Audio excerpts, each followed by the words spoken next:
Well, BC's 36th Premier, more recently Canada's ambassador to Germany, John Horgan, has died.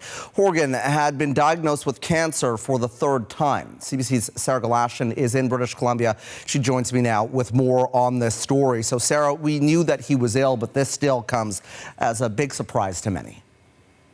It does, Travis. He was appointed ambassador in November 2023, and then earlier that year, he had, of course, stepped down as premier and out of politics, and that was following the 2021 fight he had with throat cancer.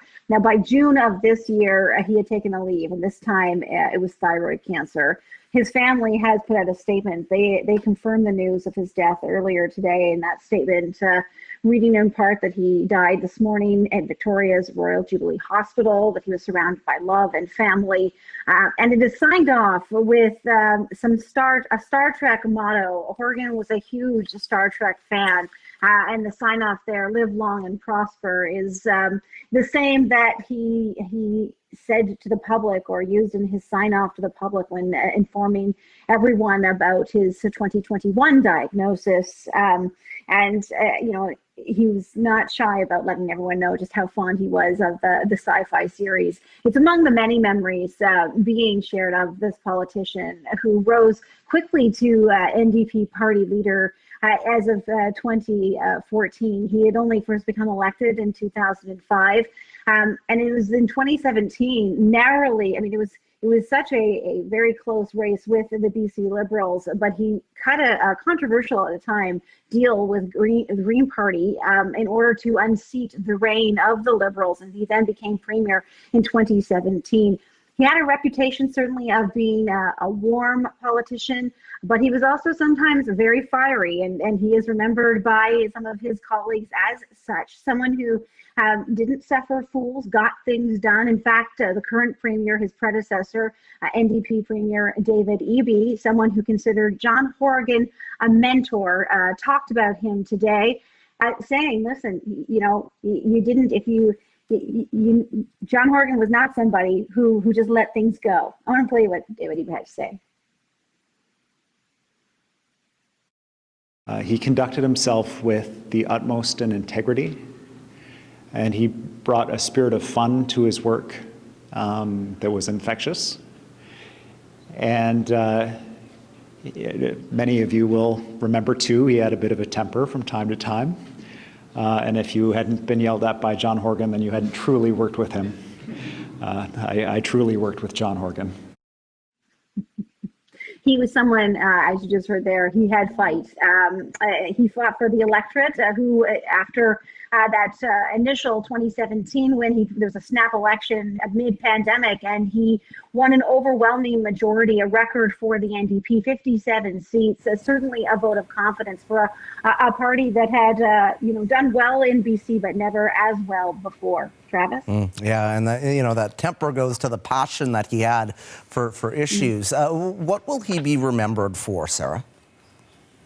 Well, there's right now plans for both the condolences and some kind of a public ceremony. I'm waiting for details on that, and that's when the public will truly come out and offer those memories. But certainly there will be those who remember him for his leadership during the pandemic, because really his tenure was right in the midst of that pandemic. And when I say remember his leadership, often what you would see was him standing, not often speaking, letting the experts do the speaking, particularly the public health officer, Dr. Bonnie Henry. Remember, British Columbia is a province that fared, in many people's minds, fairly well. Schools did not close in this province, so there will be those who remember that about John Horgan and the fact that he intervened when he felt necessary, but wasn't the first one who needed to speak. And among those who are remembering him is Dr. Bonnie Henry, who had, in an unrelated press conference, was asked about the death of her friend. Take a listen. It breaks my heart. I don't know what to say. I'm just grateful that he was able to make it home. I've been in touch with him on and off over the last little while, and I know it was a very challenging diagnosis and that he'd been ill for some time. So making it back home is really important, and my thoughts are with Ellie and his sons and his family right now.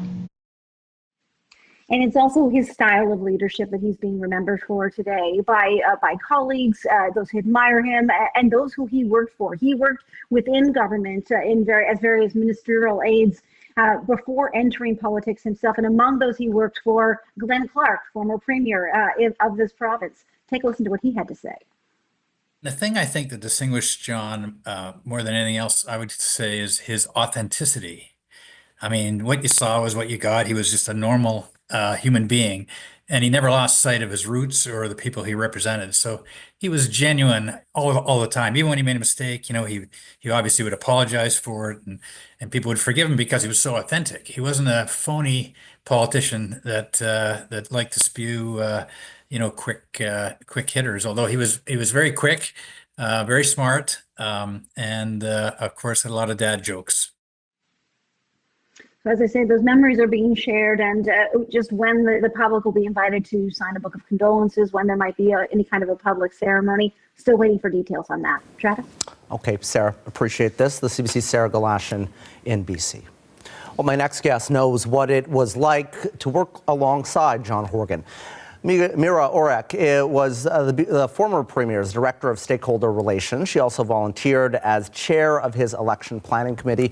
She joins me tonight from Vancouver. Mira, thank you for being here. Our condolences to you.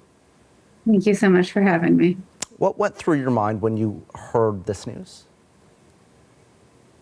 It's a very big loss for BC, and the outpouring of support, from all across the province, from different political parties from across the country, I think shows the kind of love that people had for John Horgan. It's devastating. It's really devastating news for those of us who knew him well, and for the province as a whole. Many people, know him politically. What was he like as a person, though?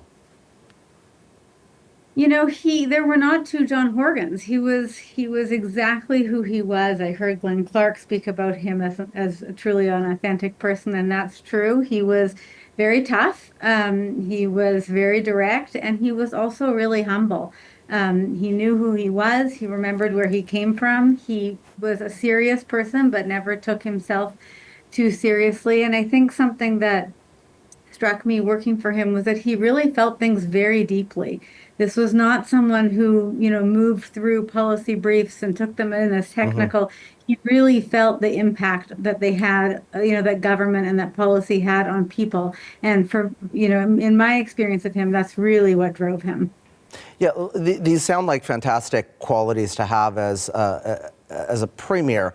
Tell me a little bit about how that came through a bit more when it comes to his work and also compassion for others.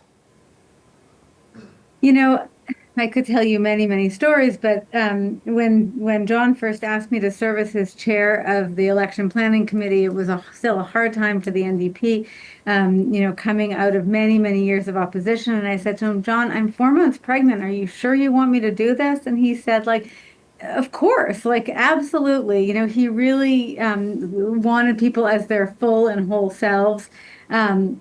His first campaign announcement was made in Ottawa and was in support of $10 a day childcare.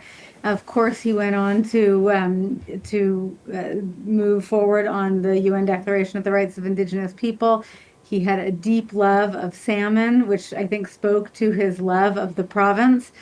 He really felt driven by the experiences he had throughout his career, both in public service and otherwise, and took all of that in. And I think he understood the systems so well that he was working within, that he was able to make the systems work for those that they hadn't previously worked for. And that was really just a remarkable skill to watch. So very passionate about issues that were important to him and to others. We heard Premier Eby talk a little bit about that feistiness, that temper that he sometimes had. Do you have any stories when it comes to that? He was tough. I mean, I have lots of stories about him. He was quick-witted, and but he demanded excellence. And I remember he was colorblind, and I remember when he first came into government as premier, and a series of senior civil servants put on maps behind him, and they were all in color, and he just lost it because he couldn't see anything and couldn't understand what the maps were saying. Yeah. But he was, despite his strong emotions, he had just a deep love of people. And I remember once traveling with him to a suburb of Vancouver to meet with a bunch of single moms. That was important to him. He was raised by a single mom. And they were struggling and sharing their stories with him. And we left, and he was very quiet in the car. And he said, we're failing these people. They're falling through the cracks. We're failing them. Like, we have to do better.